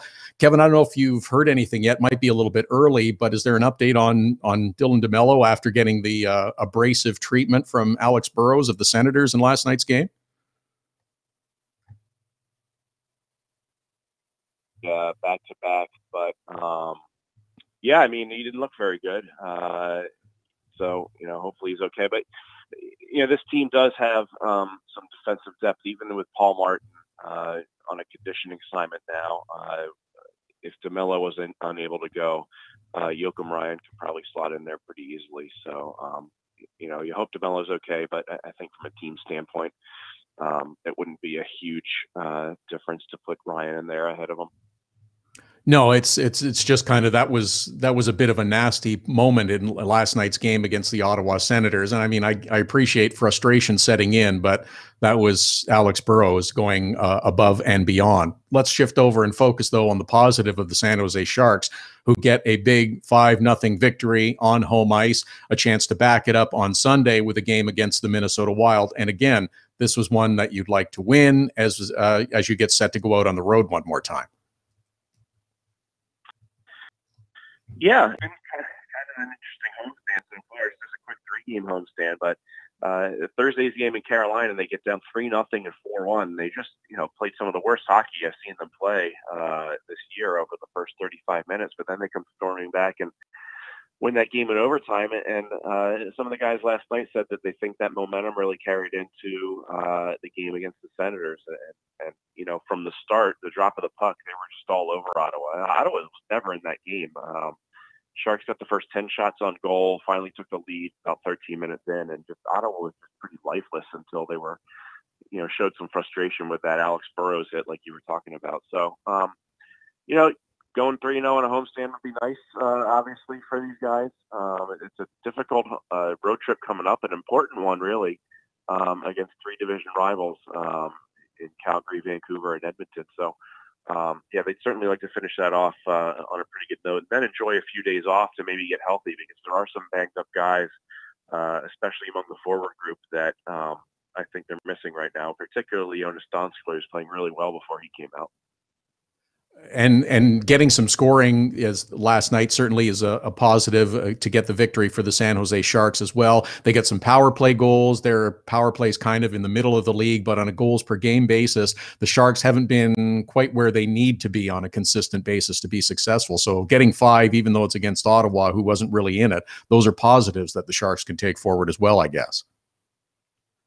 Yeah, and now 10 goals in the last 2 games. I'm sure they hope that's coming together. Really, their 4-line attack was as good as it's been last night. Even guys that didn't get on the score sheet, like Chris Tierney, Yannick Hansen, Marcus Sorensen, they all had effective nights. So, they'll obviously hope that continues. But, the guy they're still missing is Donskoy again. He was playing some real good hockey. He was second on the team in goals at the time he came out of the lineup, which was last Tuesday in Philadelphia. So, we'll see where the offense goes. Obviously, they're going to need more on a more consistent basis, I think, if they're going to really be a contender. But, there's probably no rush to do something because the team is winning games now. The record's pretty good. So, Doug Wilson can maybe wait a little bit closer to the deadline. He's got plenty of cap space to play with. I would imagine something will happen at some point, but it doesn't seem like anything's really imminent just because, again, they've won some games here lately. Sure, and as you mentioned, if the young players can fill in, there isn't that urgency. If you win a few games, Donskoy, if he can get back into the lineup quickly, Melker Karlsson had a goal in last night's game. Those are positives as well. I know when we've spoken before that was something that the Sharks were looking for. It was for younger players to hopefully take on a bigger role and contribute more offensively and more to the team's success. Yeah, and that's maybe been the biggest concern or the biggest disappointment to this point, because they really haven't gotten the goals from the young forwards that they were hoping would take a bigger chunk of the offense, especially with Patrick Marleau leaving. And, Timo Myers had some nice games. Another pretty good game last night. He had 7 shots on goal, but, he hasn't put the puck in the net often enough. Kevin Labanc is now, I believe, 18 games without a goal. After he had 2 on the season opener, he has just 1 since then. And then Marcus Sorensen is the other guy who really showed some speed and some grit, especially in the playoffs last year, but then he didn't even make the opening night roster. So he's on the team now. He's getting his opportunity. So the Sharks are going to need at least 1 or 2 of these guys to start producing, I think. And, if that doesn't happen, they're going to have to look elsewhere. Kevin Kurz is with us, covers the San Jose Sharks for the Athletic San Francisco. @KKurzNHL is how you follow him on Twitter. Sharks victorious on Saturday night, 5-0 over the Ottawa Senators. They host the Minnesota Wild on Sunday. Aaron Dell with the shutout in goal for the San Jose Sharks on Saturday. He has played well, and especially recently, posting another shutout. What a terrific, another terrific game from Aaron Dell, spelling off Martin Jones. Yeah, it's, since the day he made the NHL roster, which was the start of last season, I mean, this guy's just giving the Sharks nothing but quality starts and quality minutes. And, now he's leading the league in goals against average with a 1.72, I believe. So, he wasn't tested a whole lot last night. It wasn't his most career. But he makes the saves when he has to make them. And it's going to be an interesting case with Dell, because He's an unrestricted free agent. He and his agent have both said they're not really going to worry about any sort of contract extension until the season's over. So we'll see if that's the case. But you have to wonder, I think, if he continues to put up these kind of numbers and just give this team quality start after quality start, might there be an NHL team that looks to give him a chances of number one in the offseason? So, we'll see how that plays out. But for the time being, the Sharks between Martin Jones and Aaron Dell, really, they might be the best 1-2 goaltending tandem in the league, frankly. Yeah, Dell was really good when Martin Jones was out, missing a couple of games because of injury. He seems to have come back as strong as ever. And again, because San Jose is out on the West Coast and doesn't get a lot of East Coast attention, I'm not sure that there's enough notice given to how good a goaltender that Martin Jones has been for the San Jose Sharks. Yeah, I mean, there should be, because the first year he was outstanding when he took the team in the finals, and I think that was kind of a breakthrough moment for him. Obviously, it was his first year as a number one starter, where the Sharks took a pretty big chance on him, too, when they traded for him, despite only something like 34 games of NHL experience. So he's as steady as you get back there. He's been a quality goalie, again, since they brought him in from Boston, even though he came from LA as the backup. But he's been great. He's, other than maybe Logan Couture, he's probably the team's MVP to this point. Yeah. Now, how do the Sharks approach this one, having played the night before when Minnesota is there and waiting for them? It's just, and Minnesota is getting to the point in the season where they're kind of becoming desperate because of where they sit in the standings, and every point is becoming even more and more important as they try to climb their way back into contention in the Central. Yeah, I mean, we'll see. The Sharks didn't look very good in their last back-to-back in Florida and Tampa. They seem to struggle. So, I think you just look at it as you got some days off after this one. Just lay everything out on the ice tonight and see what happens. That's sounds simple enough. Kevin, before I let you go, I don't know if you can shed any light on this, but the reveal came out a day or two ago that there is a bobblehead night coming up in San Jose. I believe it's in March, and the bobblehead is Joe Thornton. But no, this is not just any bobblehead. This is not Joe Thornton wearing the teal uniform. This is a bobblehead that is taken from the photograph of Joe and Brent Burns walking around Pittsburgh on a warm summer day before with the t-shirt thrown over his shoulder. I don't know if you know who had that idea or if you can shed any light on it, but that is the best giveaway ever. This is absolutely fantastic. I don't know who came up with it, but I can tell you that Joe Thornton loves it himself. I think they came up with the idea, and he was totally on board. So I haven't actually talked to him about it, but it sounds like he's probably going to want at least a couple cases of that thing. Oh, it's fantastic. Do you know what might have been? Do you know the only thing that might have rivaled it would be if the bobblehead was Joe sitting on the lawn tractor signing his contract the way he did in the summer that was out on Instagram. Yeah, they're running out of ideas for these bobbleheads. I would maybe we can do that one later on in the year. Kevin Kurz covering the San Jose Sharks for the Athletic in San Francisco. At @KKurz NHL is how you follow him on Twitter. Thanks for the time today, Kevin. Always appreciate it. We'll talk again soon. Okay, thanks, Todd. Thanks. If you have not seen this bobblehead, it's I posted it up on our Hockey Unfiltered Facebook page. It is the best bobblehead ever. Just that famous photograph from the spring when Burns and Thornton were out walking around, had the day off, going for a nice afternoon stroll in downtown. It's like, it's kind of warm here. So the shirt comes off and, got the full beard and everything. And I don't know. I just thought of that now. But if maybe they want to do the bobblehead with Joe sitting on the lawn tractor. Remember the shot in the summer when he was given the contract and had to sign it, get it back. So there was the picture taken of Joe Thornton sitting on the tractor, signing his contract. Oh, I love that one. That was another beauty. San Jose Sharks looking for another victory in one of 4 games on the on the Sunday schedule with the Minnesota Wild in town. Buffalo is in St. Louis. Arizona is at Chicago. And the Edmonton Oilers are in Toronto to take on the Maple Leafs. Those are the 4 games on the Sunday schedule. Before the hour is out, we'll hear from our fantasy hockey expert, Stephen Laidlaw, the managing editor of DobberHockey.com, with this week's Fantasy 5, hashtag Fantasy 5. Help for you in your fantasy hockey list. I'm going to go down the list and see if I can get any of these guys. I am getting thumped big time in my fantasy hockey pool this week. It's just one of those weeks. It didn't start out well, and it only got worse. The goaltenders I have seem to give up a minimum of 4 per start, and everyone I had on forward lines and defense seemed to go into a slump. I think I have a record of 6 goals scored in my competition this week. Like that's it. That's it for the week. And it's not been a good week, but you're going to have that. Occasionally it pops up. We'll talk to Stephen more about this before the top of the hour. At Hockey Unfiltered, at Todd Lewis Sports, the Twitter and Instagram handles. Much more to come. Hockey Unfiltered with Todd Lewis back after the break. So you had to get groceries, take your daughter to dance class, and a pipe burst in the kitchen. You missed Hockey Unfiltered with Todd Lewis. No problem. All of our shows are available as a podcast right after the show airs, so you can listen when life gets in the way of hearing us live. Subscribe through iTunes and get alerts as soon as the podcast is available, or go to our website, hockeyunfiltered.com, and listen. Plus, check out the other cool stuff, the Hockey Unfiltered with Todd Lewis podcast. Subscribe now through iTunes.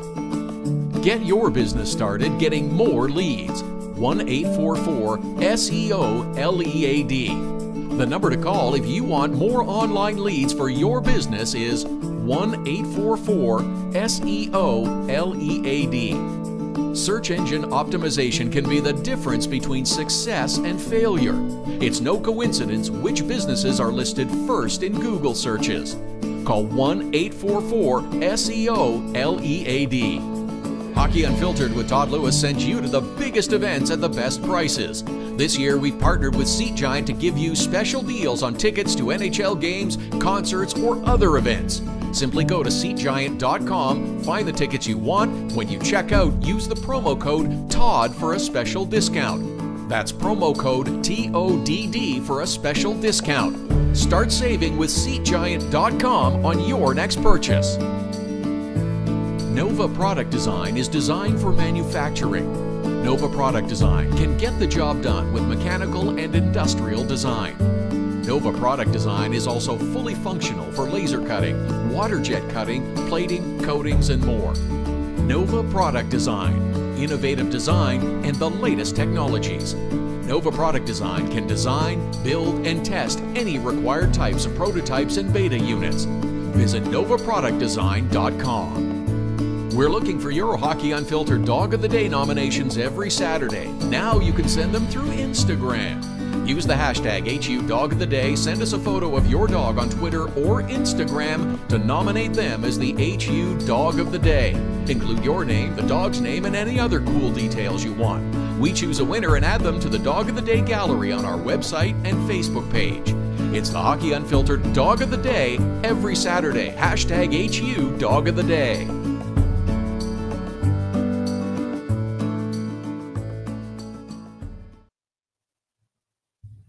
Welcome back. Hockey Unfiltered with Todd Lewis. It's the Sunday edition here every Saturday, every Sunday, 11 Eastern, 8 a.m. Pacific at hockeyunfiltered.com. Streaming live on the Hockey Unfiltered app, available for download at the App Store. We're live on Facebook, on Periscope, on YouTube Live.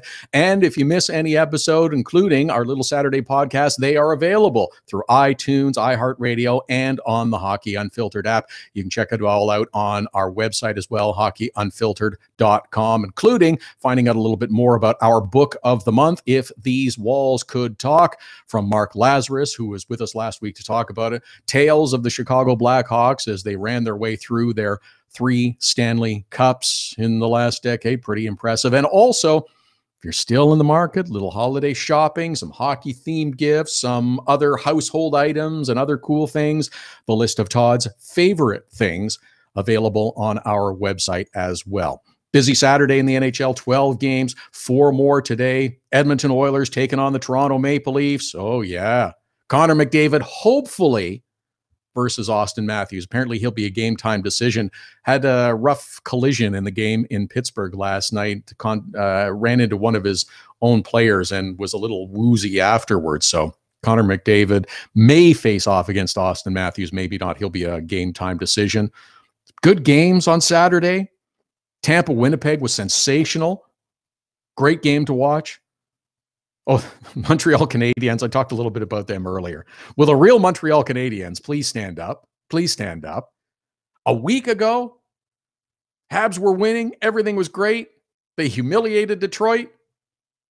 Well, Edmonton humiliated them last night. 6-2. That was a flattering score. That was a flattering score. Carey Price, he's out. Got yanked. Anthony Niemi in.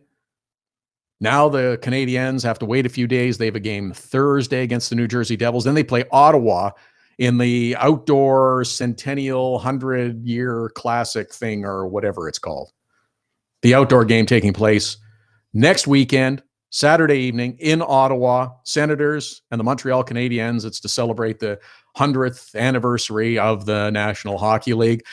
That's cool. I like the outdoor games. They're fun.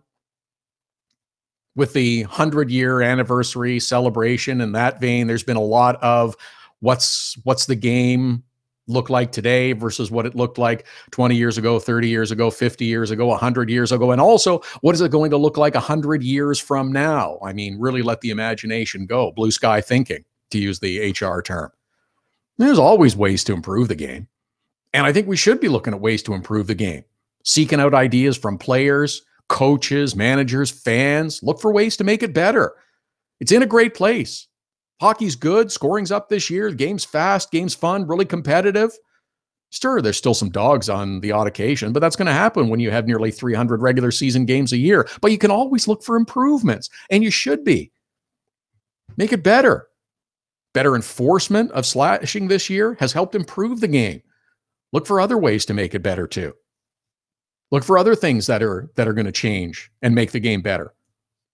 What's going to be different 100 years from now? Well, equipment is going to be better. You've seen amazing gains in equipment and improvements in equipment over the years. It's better. It's lighter, more protective, stronger. Players are better protected. That's good. That's positive. It allows them to do more things out on the ice if they got better equipment. Just think about how the sticks themselves have improved from a big, heavy hunk of wood lumber with a straight blade to what they have now. I don't know what the sticks are going to be made from 100 years from now, but we went from metal to this composite material. Is it going to be another kind of composite material? Something that hasn't even been imagined as of yet? What's the game going to look like? How different is it going to be then? I think we should always be looking for ways to improve it. There's surveys that were taken of players, Hall of Fame players, suggestions. What would they like to see? Some great suggestions, too. Pat LaFontaine suggested maybe a hybrid rink somewhere between the NHL size and the European size. This is not a new idea. It's been talked about before. Probably should have happened years ago. I think it was probably back in the 90s when there was a bigger turnover more frequently of buildings. That would have been a time to do it. The difficulty everybody has with it now is that, oh, what if the building is a different size? What if you have one rink a different size than the other ones, or two or three? Well, we've had that through the history of the National Hockey League. Buffalo wasn't 200 by 85. Boston had a small rink. It's just a natural progression and transition. I don't think you should make a big deal about it. If somebody wants to, if this is the way of the future and it's decided by the league as a whole that we're going to transition from a 200 to 92, then just every new building that is brought online has the new size. If you can retrofit some of the buildings to accommodate the new larger width of the arena, then so be it. I'd be okay with that. There'd be a transition of a number of years, but that's where the term home ice advantage came from. You didn't always have both players' benches on the same side of the ice. There were buildings that were grandfathered in and that was allowed to change when they moved to a new building. I don't have a problem with that. You can't have instant change to 31 buildings. But where each new one comes in, I'd be okay with it. or give a date where you must retrofit your building if you're not moving. Say 10 years from now, we're going to have this ice size. So you have 10 years to transition. That would be okay. That would be a way to do it. Some other suggestions as well. Brian Trottier had a really interesting one. Move the nets further back toward the end board. That's an intriguing idea. There's the history, of course, that Gretzky had such a feast back there because it was new at the time that he'd camp out behind the net and feed his teammates out in front for a better chance on goal. But Brian Trottier's suggestion is to actually move the nets back toward the end board, clog it up. It's an interesting one. How would it work for a defenseman who's coming back to pick up the puck and often circle behind the net to come out the other side? Defensemen and forwards too will use that as an aid to help keep the pursuer behind them and not allow them to run them into the boards. If you make the path behind the net and the end boards even narrower, that would make for an interesting set of circumstances. It would be harder to pass the puck behind the net out to the other side as well. It would funnel more action toward the front of the net. That's an interesting one. These are both interesting ideas. I'd like to see some of these ideas pursued a little bit further too. I think there should be kind of like the summit that Brendan Shanahan did where you discuss ideas, but I think you should actually try them out on the ice. Former players, junior players, American Hockey League players, try some of these things out. Do it on an annual basis. You know how you have the combine camp? You could do the rules experiment kind of camp like that too. If nothing else, provide some good ideas, provide some fun, little insight. It's an interesting exercise to think about what it would look like. Now, here's the other one, of course, that would get discussed is bigger nets. Now there's going to be the whole cry of, oh, how can you do that? The integrity of the game. I know. It's been debated for a while, but the equipment is lighter, stronger, faster. Goaltender equipment was much smaller, didn't cover nearly as much of the net. Maybe you have to consider it making the nets a little bit larger. Sure, the crackdown on slashing, stricter enforcement this year has helped. It's made scoring a little more accessible. The scoring is up a little bit. Would a little boost with slightly larger nets help? I think I'd like to see a camp like this every year. Just like the combine, you bring everybody in, you try it out for a couple of days or two. There's a nice news cycle that goes along with it, keeps the league and what's happening in the news on a regular basis. That's positive. I'd like to see something like that. The other part is how the game is going to be enjoyed by fans, how that's going to be different 100 years from now. Is it still going to be the same game? There's been suggestions of perhaps it will eventually become a 4-on-4 league versus 5-on-5. I don't know if I'll see that in my lifetime. I'm not sure if it ever will be, especially if you go to a slightly larger ice surface at some point. I don't know that you reduce the number of players on the ice down. But the other part is, how is it going to be enjoyed and how is it going to be consumed by fans? Think about how the changes of the way you consume the game have occurred over the last 10, 15, 20, 30 years especially. Way more games on television. And how is that going to change? Different styles, different ways. It's not just black and white TV anymore. It's 4K, soon to be the next level, which would be 8K. How will the fan experience it? How much more are you going to be enjoying this on personal devices like smartphones? Virtual reality, how does that become a part of how you enjoy the game perhaps? I could see that happening certainly over the next 100 years. There's going to continue to be evolution. Equipment is going to get better.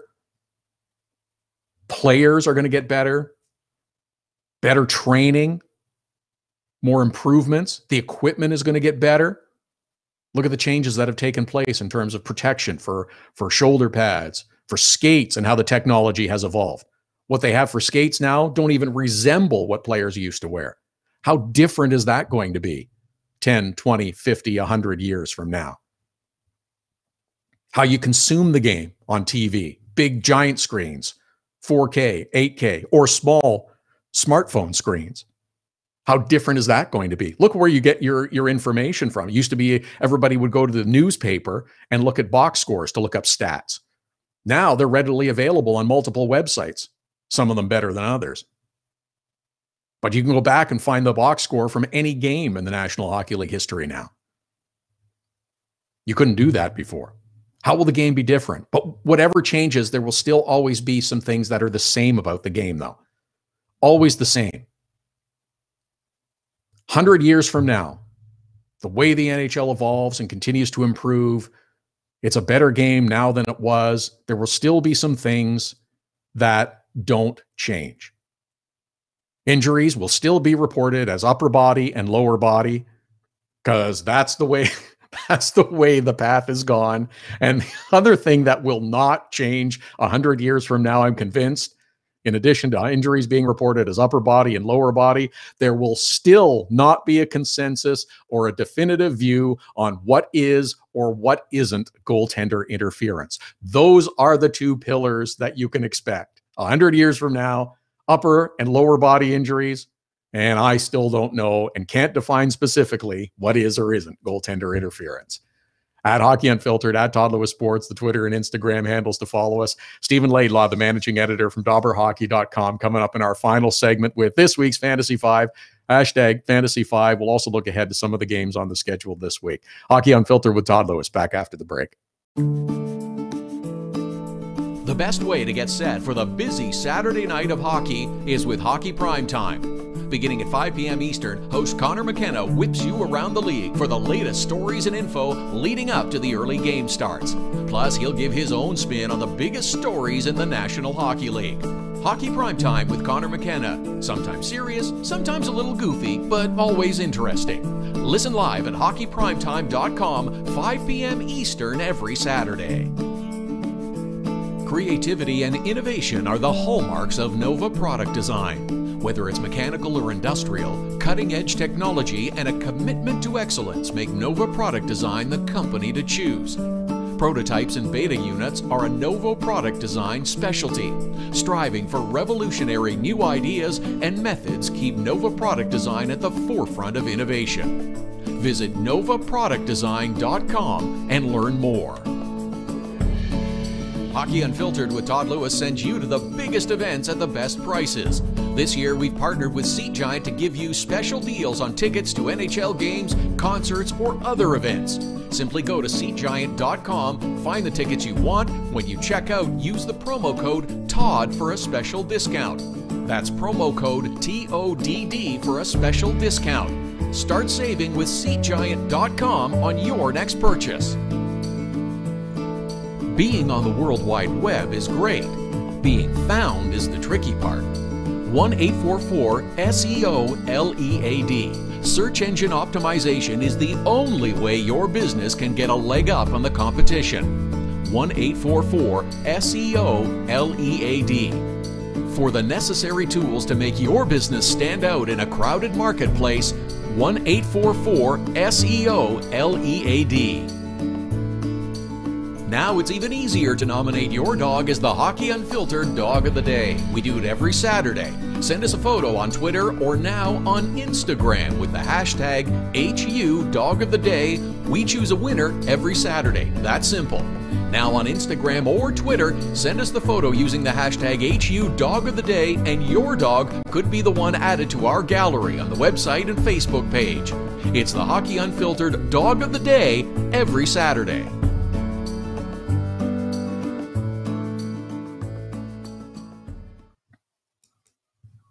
Welcome back. This is Hockey Unfiltered with Todd Lewis, Sunday edition, here every Saturday and Sunday at hockeyunfiltered.com, streaming live on the Hockey Unfiltered app, powered by Primetime Radio, at Hockey Unfiltered, at Todd Lewis Sports, the Twitter and Instagram handles to follow us. He is back for his regular weekly visit to give you some help in your fantasy hockey pool. He is the managing editor of DobberHockey.com, contributor to SportsNet as well. At Steve Laidlaw is how you follow him on Twitter, and he joins us now. Steve, I'm sure you are having a better week than I am in fantasy hockey. I am desperate for help. Can you help me this week? I'll do my best. That's all I can do. I appreciate it. It's just one of those weeks. I mentioned it before, that you get hammered. Whatever move you make is not the right one. And every goaltender I started allowed at least 4 goals. Every forward I put in hasn't scored. I think I have accumulated a total of 6 goals this week. It's not been good. So you needed the Costanza strategy this week.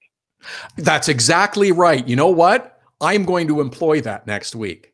I'm going to employ the Costanza strategy of fantasy next week. I like that. I'm going to do that. But let's get to this week's Fantasy 5. And name number 1 on Steve's Fantasy 5, hashtag Fantasy 5 this week. He was great in the East, and he has lightened it up since being acquired by the Anaheim Ducks. That is Adam Henrique. Yeah, I liked him a lot more before news that Ryan Getzlaf is coming back to the lineup this week. But certainly, you know, he's got 6 points in 5 games since joining the Ducks. And as long as he's getting big minutes with some of their best guys, Corey Perry, Ricard Raquel, I think he'll still be valuable, but obviously not as valuable now that we know that Getzlaf's going to be taking over that number 1 center role. Yeah, that's all I'd have to say on that file at this point. Yeah, okay. So we'll wait and see how the transition of Getzlaf coming back in helps. Craig Smith of the Nashville Predators is named number 2 on the Fantasy 5. He has meshed well with Kyle Turris. Yeah, absolutely. That second line with Turris, Smith, and Fiala has been scoring like crazy. Smith's also getting top unit power play time. They split the power play time pretty evenly in Nashville, but certainly he's getting exposure to, you know, Forsberg, Subban, those guys as well. So he's in a really good spot. I think he's scoring at about 60-point pace since Turris arrived, and the Preds are just running teams over since they acquired Turris, scoring almost 4 goals per game. So, you know, he's a guy who can pile up the shot totals and is scoring a lot of goals in some prime spots. This is the Fantasy 5 at Hockey Unfiltered with Todd Lewis. Stephen Laidlaw is the managing editor of DauberHockey.com with this week's Fantasy 5. At Steve Laidlaw is how you follow him on Twitter. Name number 3 on the list, Josh Anderson of the Columbus Blue Jackets, had the one and only goal last night, and he continues to produce. Yeah, we love guys who shoot the crap out of the puck. Josh Anderson shoots the crap out of the puck. He's on pace for over 260 shots on goal. That top line with Panarin and Pierre-Luc Dubois, the French-bred line, it seems to be working out quite well. He's sitting on 4 goals, 8 points in his last 9 games. I'd like him more with top unit power play time, but I'm not sure power play time means anything with regard to the Blue Jackets because they can't score in that phase of the game anyway. You are on fire with the nicknames. First, it was the Brock Best Monster. Now it's the French bread line. Is that what you're going with here? I can't take credit for that one. Okay. Jackets Twitter. All right. Well, we'll keep it. It's good. It's good. Okay. Name number 4 on the Fantasy 5 this week is Tom Wilson of the Washington Capitals. He's been a nice fit on that top line for Washington. Yeah, I'm not sure how long he's going to stick around on that line. It sounds like TJ Oshie's getting near a return to the lineup, but certainly he's been productive while there. You know, he piled up 7 points in the last 3 games playing up on that top line. He's always a good option if you need someone to spot in for penalty minutes. He's one of the few guys who piles up huge penalty minute totals while still being an effective skater. There aren't too many of those guys kicking around these days. So definitely someone to grab for the short term, as long as he's up on the top line. And then, you know, once they get healthy, maybe he shuffles down the lineup and you start looking for another option. All right. And the final name on Steve Laidlaw's Fantasy 5 for this week is Tyler Johnson of the Tampa Bay Lightning. He has also benefited from some line shuffling. His point production is going up. Yeah, a few games ago, they shuffled him up onto the top line with Stamkos. I think last night they rejiggered the lines again, but now he was on the second line. So as long as he's in the top 6, you know, he's not being asked to drive his own line, the third line. I think he'll be very productive. He's got 7 points in the last 4 games since getting jumped up into the top 6, whether he's playing with Stamkos or he's playing with Point. He's a guy who's going to produce some scoring totals for you with the role that he's on, and how effective that Lightning team is. I don't think that John Cooper can press a wrong button at this point. He's got so many talented offensive options. They're just plowing over teams. Yeah, they have a lot of riches on that roster. Stephen Laidlaw, the managing editor of DobberHockey.com, at Steve Laidlaw to follow him on Twitter. That's this week's Fantasy 5. Good stuff, Steve. As always, some good names, and I'm really seriously considering that Costanza strategy for next week. I'll let you know how it works out then. How's that? Yeah, or don't. Whatever your instinct tells you, do the opposite. There you go. Thanks, Steve. We'll talk to you next week. Stephen Laidlaw is the managing editor of DobberHockey.com with this week's Fantasy 5. If you missed it, here again are the names quickly. Adam Henrique of the Anaheim Ducks. He's been used as the number one center. Ryan Getzlaf coming back soon, though, for the Ducks, which is good news for them. May impact Adam Henrique. Craig Smith of the Nashville Predators also piling up the points. Josh Anderson, the one and only goal that the Columbus Blue Jackets needed last night in their game against the Arizona Coyotes. He scored it. He's on the list. Tom Wilson of the Washington Capitals on the top line with Backstrom, Ovechkin. I think he's a nice fit on the top line. Even if TJ Oshie gets healthy, I might be putting him down to the second line to try to get a couple of big lines going. And Tyler Johnson of the Tampa Bay Lightning is the fifth and final name on this week's Fantasy 5. Hashtag Fantasy 5. Steve Laidlaw will be back with us next week, and we'll have another list for you. But I don't know, those are good names, and yeah, I might use the Costanza strategy. 4 games on the Sunday schedule. It's the Arizona Coyotes at Chicago to take on the Hawks. That is the 7 p.m. Eastern start. So is the Edmonton Oilers and Toronto Maple Leafs game. As mentioned earlier, Austin Matthews is going to be a game time decision. Took a hard hit last night, was a little woozy. He will be a game time decision. I really hope he plays because I want to see Connor McDavid and Austin Matthews go head to head. We had Toronto and Pittsburgh last night with Matthews and Sidney Crosby, and these kind of marquee player matchups are good for the league. Buffalo will try to get it back on the winning track as they take on the St. Louis Blues. A couple of injury notes for the St. Louis Blues on Sunday night. Alex Pietrangelo is going to miss the game day to day with an injury. He left but returned and finished the game yesterday against the Detroit Red Wings. He is going to miss the game day to day. Jaden Schwartz is going to be out much longer. He has an ankle injury. He will miss 6 weeks, and that's when they'll reevaluate and see how it is. That's a terrible blow for the St. Louis Blues. And Minnesota is in San Jose to take on the Sharks. The Sharks were 5-0 winners over the Ottawa Senators on Saturday night. A couple other games to look ahead to this week. Washington and the Islanders on Monday. Dallas and the Rangers. Carolina's in Anaheim. Ottawa tries to get a victory in Buffalo against the Sabres on Tuesday. And then it's Ottawa and New Jersey, or Ottawa and the Rangers, on Wednesday. Boston and Detroit is the big Wednesday night game on NBCSN. Montreal and Ottawa will play outdoors on Saturday. There's an alumni game between former Senators players that's coming up as well. Apparently, Alexei Yashin and Alexander Daigle are going to play in this game, so expect them to be performing at the same speed they did when they were in the lineup with the Ottawa Senators, because it wasn't always at high speed. Our thanks to Stephen Laidlaw for this week's Fantasy 5. Our thanks to Kevin Kurz with the Sharks info, to Sean Mcindoe from SportsNet and VICESports, to Joe Yerdon from NHL.com with all of the Buffalo Sabres info, at Hockey Unfiltered, at Todd Lewis Sports, the Twitter and Instagram handles to follow us. Lots of social media stuff through the weekend. Have a great week of hockey. Back again next Saturday and Sunday at 11 Eastern. Hockey Unfiltered with Todd Lewis sends you to the biggest events at the best prices. This year, we've partnered with Seat Giant to give you special deals on tickets to NHL games, concerts, or other events. Simply go to SeatGiant.com, find the tickets you want. When you check out, use the promo code TODD for a special discount. That's promo code TODD for a special discount. Start saving with SeatGiant.com on your next purchase. Look, we know it happens.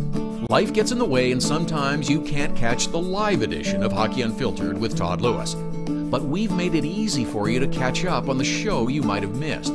Hockey Unfiltered with Todd Lewis is available as a podcast on iTunes, iHeartRadio, and Blog Talk Radio. You don't want to miss an episode. If you missed the live show, check out the podcast. Don't miss any shows. There's a test coming up later. Subscribe now. Get your business started getting more leads. 1-844-SEO-LEAD. The number to call if you want more online leads for your business is 1-844-SEO-LEAD. Search engine optimization can be the difference between success and failure. It's no coincidence which businesses are listed first in Google searches. Call 1-844-SEO-LEAD. Use the code Get the Savings. Hockey Unfiltered with Todd Lewis listeners save with SeatGiant and the promo code TODD. That's TODD at SeatGiant.com. Just log on to SeatGiant.com to find the best tickets to NHL games, concerts, or whatever you want and save. Use the promo code TODD. That's TODD when you check out and you save. Canadian listeners can save at SeatGiant.ca. That's SeatGiant.com and .ca. Cutting-edge design for manufacturing. Nova Product Design. Industrial design. Mechanical engineering and design. Nova Product Design provides experienced design for parts and assemblies, manufacturing, assembly, and serviceability. From plastic parts to sheet metal forming, mold and tool design, injection molding, and more. Nova Product Design. Visit novaproductdesign.com to learn more.